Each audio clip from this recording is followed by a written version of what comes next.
You might have seen the debate between inequality-focused economist Gary Stevenson and Australian entrepreneur Daniel Priestley on Diary of a CEO, Stephen Bartlett, the Entrepreneur's podcast. And in this video, I'm going to talk about why this debate is so important and why I'd heavily recommend you watch it if you hadn't.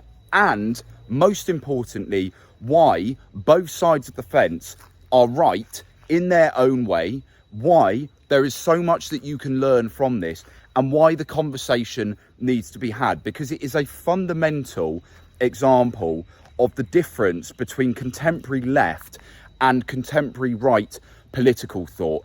Even though I wouldn't actually classify Daniel Priestley myself as right-wing, he is putting more of a right argument forward. So we're just going to use these as loose terms. I'm not convinced that Gary Stevenson is fully left-wing either. You know, he's made a lot of money in the city himself. I think he's just fundamentally concerned with inequality and helping working class people. But let's dig into that. So the main clip that you'll see that's been repurposed by these guys is the example of Gary Stevenson calling Daniel Priestley sick for saying that people would be happier if they were just more entrepreneurial, telling the average person that can't afford to put food on their table that they would be happier if they were an entrepreneur.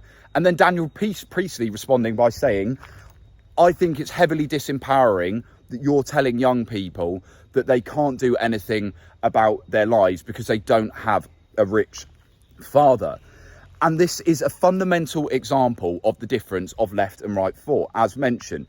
And the reason for this is because the left tend to place far more emphasis on the idea that you are victim to, or influenced by, or not in control of external factors, that the systems, that the collective structures around you are what dictate your chances of success in life. Whereas the right, on the other side, place far more emphasis on the individual, that you are in control. It's the decisions that you make.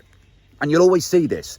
The stats will show the majority of poor people, they stay poor. The majority of rich people, they stay rich. But then the right will always have anecdotal examples of people that have done really well. Daniel Priestley, for example, low-income household, very, very successful entrepreneur. Gary Stevenson himself, he went down the corporate route, comes from a working class background, made a load of money as a trader.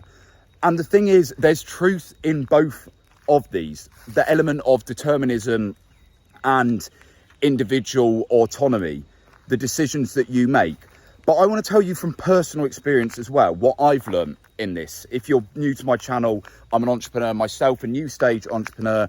I earn a fairly average UK salary at the moment, and I live in primarily Southeast Asia. I am planning on scaling this, of course. And for me, entrepreneurship isn't just about becoming a millionaire. It's more about self-discovery, self-expression, ownership, and building a life on your terms.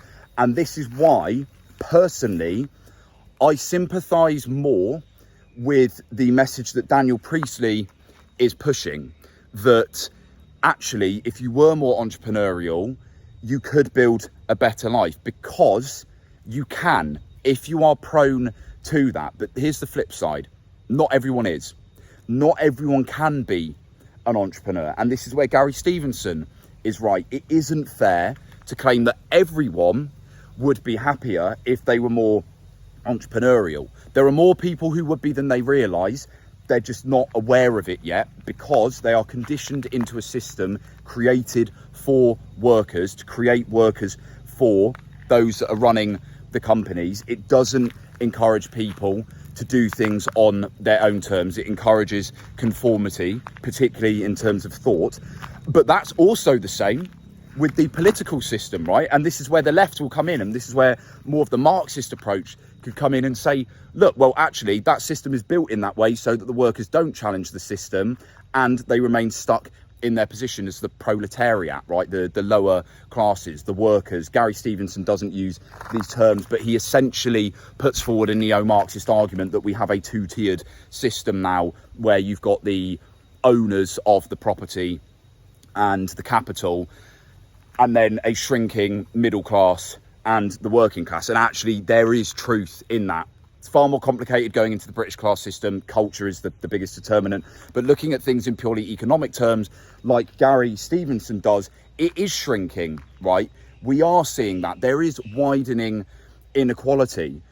But what can be done about it? Well, there has to be a combination of collective approach around the political, because it isn't a fair taxation system that we've got in the UK.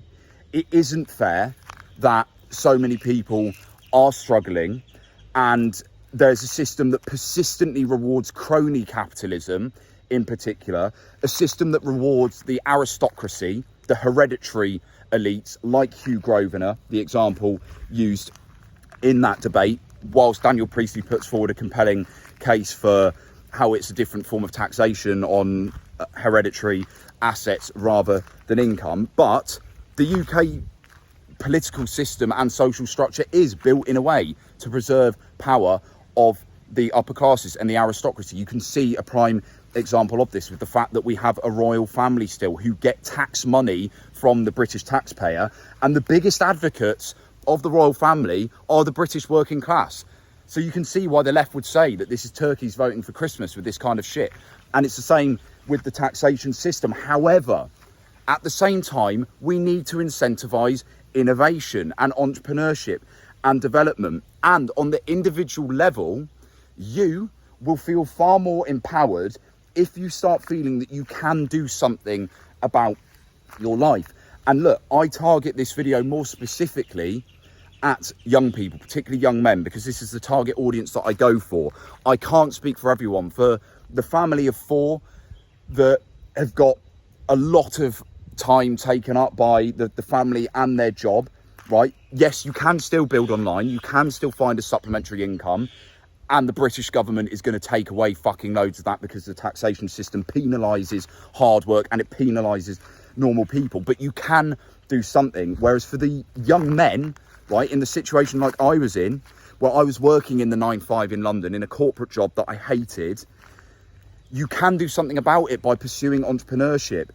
And you will feel more empowered if you realise that actually putting your mind to things, learning about yourself, it can drastically change the way that you see the world, the opportunities that you attract, and the things that you do. And that is far more empowering. For a little bit of context, right? I'm somebody who's quite prone to things like depression and low mood. I had a severe struggle with it for about 5 to 7 years. I was very much suicidal for years, especially whilst I was living in London in the 9-5. I felt completely hopeless. And the single most liberating thing for me was building a personal brand and a business. Why? Because it's a vehicle for growth, for your own personal growth. You have to develop, you have to take individual responsibility, and you have to develop the mindset that you can do something about the things that you can do. It's almost more stoic in some ways, or Buddhist, right? Buddhism, which a lot of more left-leaning people would lean to.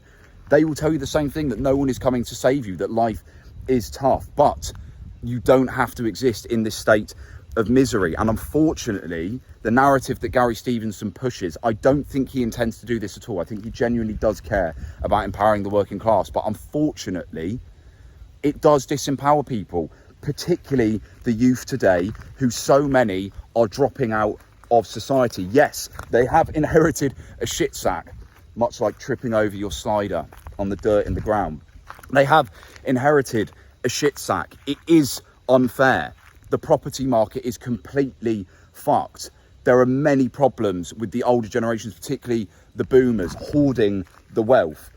The way that they voted, getting in the way of things developing, shit jobs, lack of freedom, many things to be concerned about. But at the same time, if you dwell on negatives all the time, it makes you depressed. It lowers your self-esteem.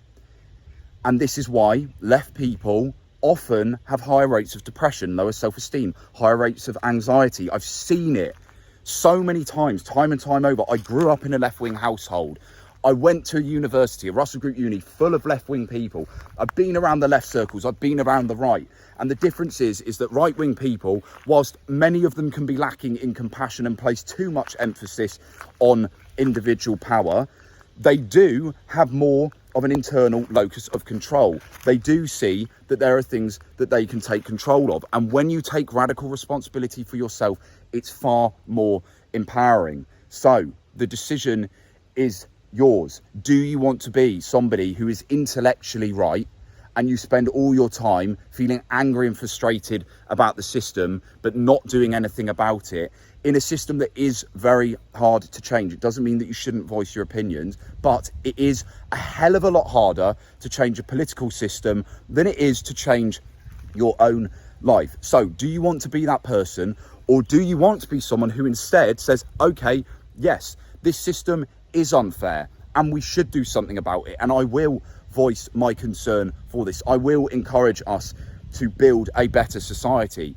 a better collective environment, but at the same time, I will take responsibility for my own shit.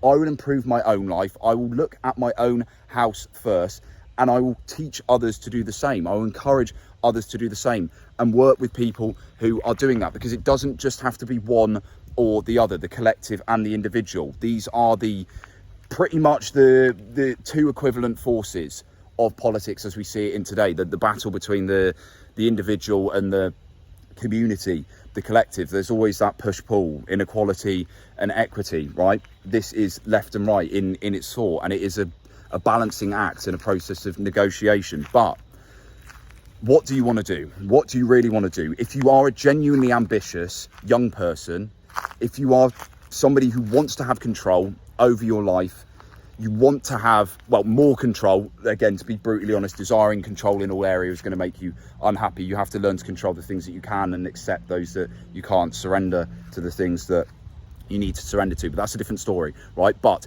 if you do want more ownership and more control, if you do want freedom, if you do want fulfillment, and you do want to grow, you want to see yourself develop mentally, spiritually, financially, entrepreneurship is going to be a fantastic avenue for you to pursue, and you are going to feel more inspired. So which would you rather? Either way, I would heavily recommend watching this debate if you haven't watched it already, and appreciate where both are coming from. I think both Daniel Priestley and Gary Stevenson really mean well with what they're saying. They are just coming at it from different approaches. But I hope you found this video insightful. By the way, if you are interested in entrepreneurship and personal development, I'm going to be sharing more content on this channel.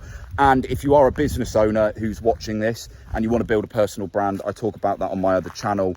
I'll leave the link below, but I'll see you in the next video.